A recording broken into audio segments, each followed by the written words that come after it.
se puede ver como... Se puede ver aparte un derrumbamiento en todas nuestras creencias, en todo lo que nosotros pensábamos. Justamente Descartes habla de esto. ¿Cómo sé yo? A ver, Descartes hablaba al principio de que él había estudiado y decía, con estos derrumbamientos, ¿cómo sé yo lo que sé? Sin la verdad que no sé nada, justamente. Cambió todo el panorama que existía en ese momento. Ya la religión ya no era una validez, ya no servía para validar algo. Entonces, Descartes se pone en la posición de... Déjeme un segundo. De escéptico. Se pone en la posición de escéptico de un cuestionamiento a todo lo que sucede. De esta forma genera la idea del discurso del método.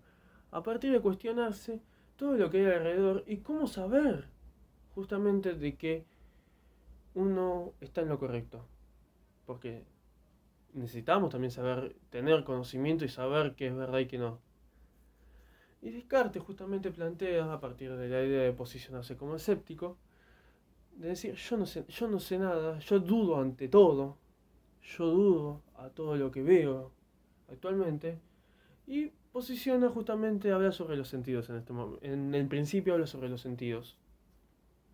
De que habla de cómo los sentidos nosotros podemos ver, percibir, sentir, oler, pero hay un problema importante de que justamente muchas veces nuestros sentidos nos engañan a simple vista. Es muy fácil agarrar y ver a través de, por ejemplo, una pileta, puedo ver un determinado lápiz de determinada medida quizás. Y quizás agarro, lo saco del agua y veo de que ese lápiz es de otro tamaño. De esta forma, nuestros sentidos, dice Descartes, nos engañan a simple vista, nos engañan muy fácilmente.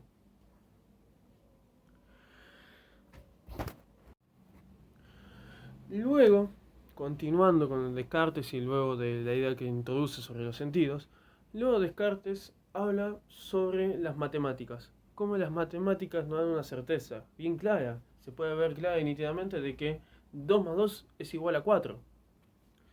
Es una forma que nosotros estamos completamente seguros. Pero Descartes habla a partir de la idea de que puede haber un genio maligno que nos está engañando.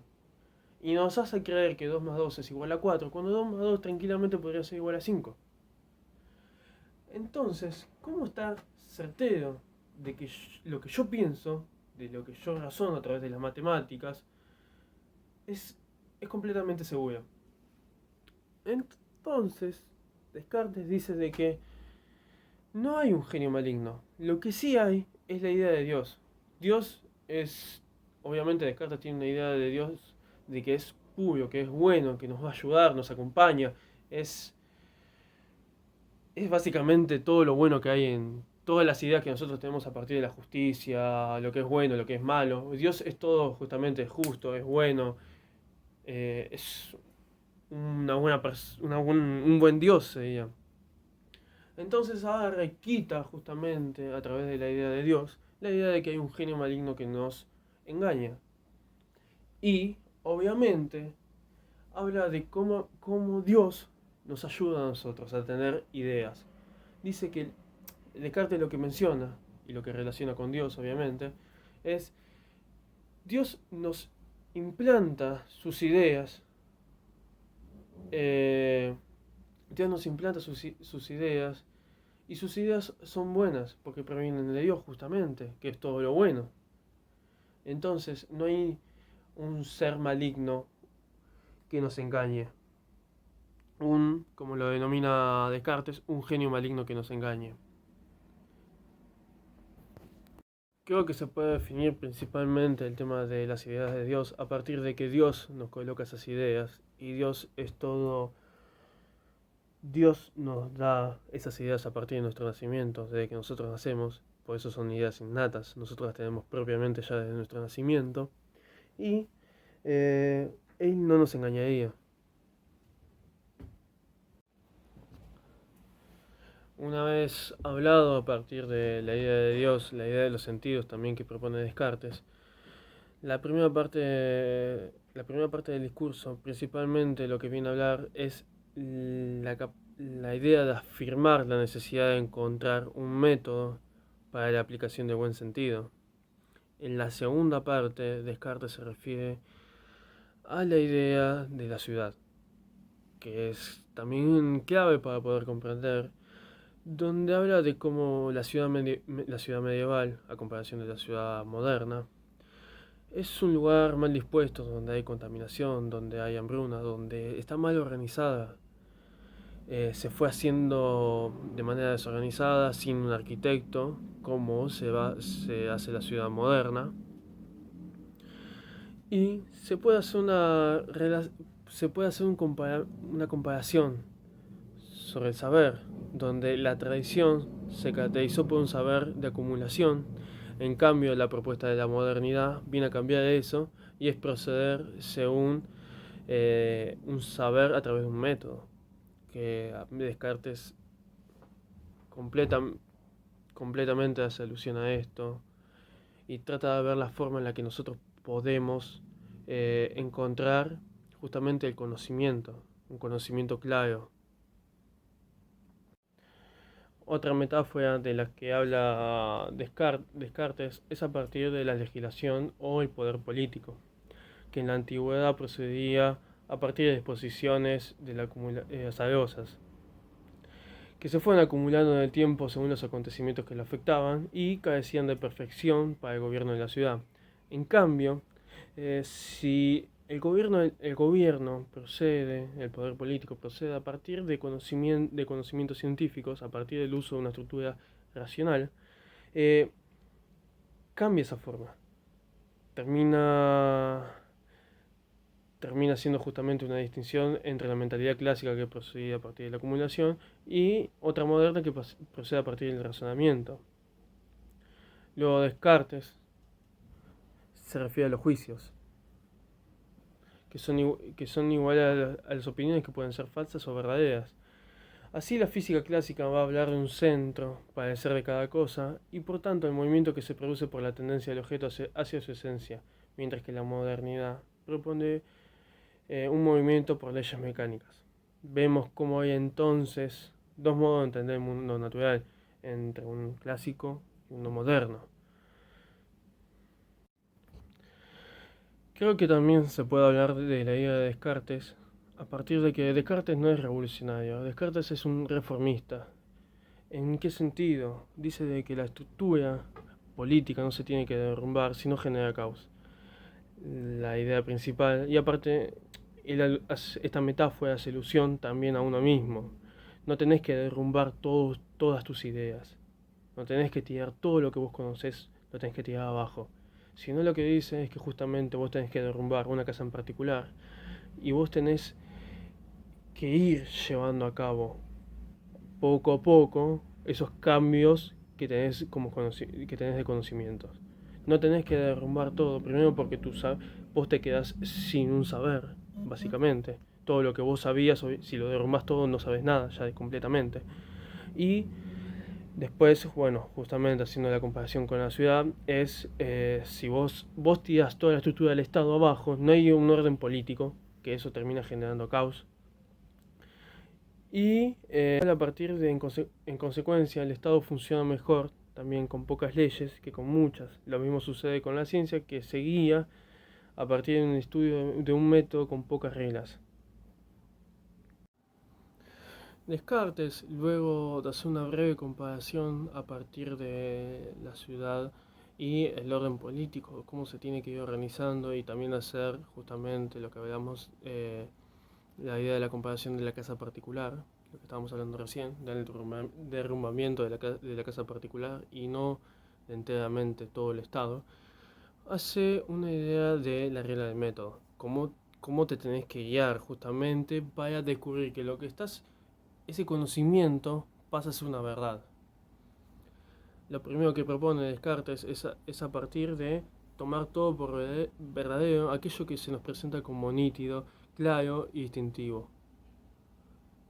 La segunda parte es el análisis, analizar lo que estamos tomando de este conocimiento nuevo, hacer una síntesis, que es el tercer paso, y el cuarto paso es la revisión general, que me parece que es la más importante de todas, ya que ese conocimiento tiene que estar al fin y al cabo justificado. Luego, para que todo lo que nos esté pasando, todo este nuevo cambio a partir de los conocimientos nuevos, y ya que no hay ninguna verdad exacta, no tiremos, ¿cómo decirlo? Tirar abajo todas nuestras creencias, pero poco a poco. Descartes justamente, como él es reformista, no es un revolucionario, no tira todo de lleno abajo. Él propone la idea justamente de 3 máximas. La primera es seguir las leyes y costumbres del país. La segunda, seguir firme seguir firme el camino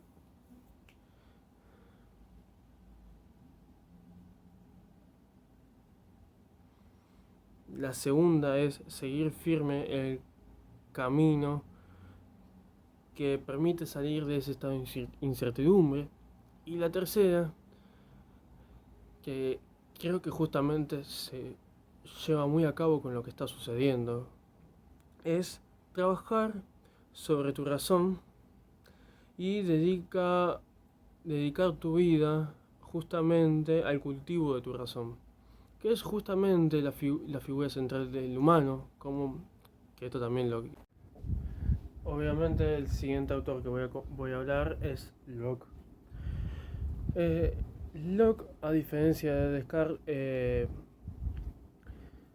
dice que el humano no tiene ideas innatas, que lo primero con lo que nosotros agarramos y aprendemos, tenemos conocimiento, es a partir de justamente los sentidos y de la experiencia. Los sentidos van moldeando esa experiencia. Locke lo compara como una arcilla, de que lo vas moldeando a medida que vas teniendo más experiencia. Y los sentidos son parte justamente de la idea de cómo percibimos esos conocimientos. Es claro también para Locke hablar de que la razón primero se diferencia, habla de que el humano no recibe las ideas innatas desde nacimiento, no nacen con nosotros, sino que dice justamente de que Dios no nos dio esa capacidad, sino de que es el conocimiento a través de la experiencia, primero, de que Dios no te da esas ideas innatas. Y lo segundo que sucede es la idea de no hay un consenso general donde todos los principios se ponen de acuerdo, donde hay algunos hay algunos principios donde están todos de acuerdo, no existe eso. Y la tercera son los principios morales, donde Locke habla justamente de que hay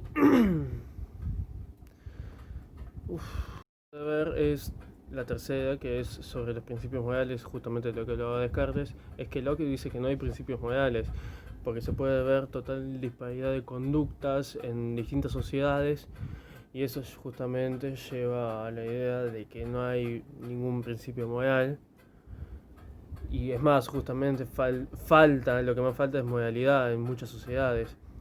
Lo que lleva a pensar a Locke a partir de la idea, y esto es un concepto clave para Locke al menos, la idea de los niños idiotas y otras personas, no me acuerdo bien la definición que decía de las otras personas, pero hablaba justamente, luego de criticar a Descartes con lo anterior, diciendo de que si todas las personas tenemos la capacidad, las ideas innatas, la capacidad de razonamiento, como hay personas que no las tienen, como justamente los niños, los idiotas y otras personas adultas en la sociedad europea, creo que mencionaba. Y justamente lo que habla es eso, de que muchas personas no son capaces de llegar a la idea de la razón, que es propia de Descartes. Dice, si hay personas, hay niños de que no tienen esa capacidad, entonces lo que tienen principalmente son los conocimientos, las experiencias que viven a través de sus vidas, y después le falta la capacidad justamente de razonar. Que igual creo que ya fui bastante repetitivo, disculpe. Es más, una de las cosas que habla es a partir de los principios matemáticos, donde lo que dice que cualquier persona después más adelante, en lo que va de su vida, puede aprender principios matemáticos. Pero no necesariamente por eso significa que tenga las ideas innatas ya propias como hablaba Descartes, sino de que lo va aprendiendo a medida que pasa el tiempo. No es que justamente Dios lo iluminó con una idea, con una razón y con eso ya aprendió ideas de matemáticas, sino todas las personas en el mundo estarían razonando, serían seres pensantes, razonables, y Locke justamente viene a cambiar eso.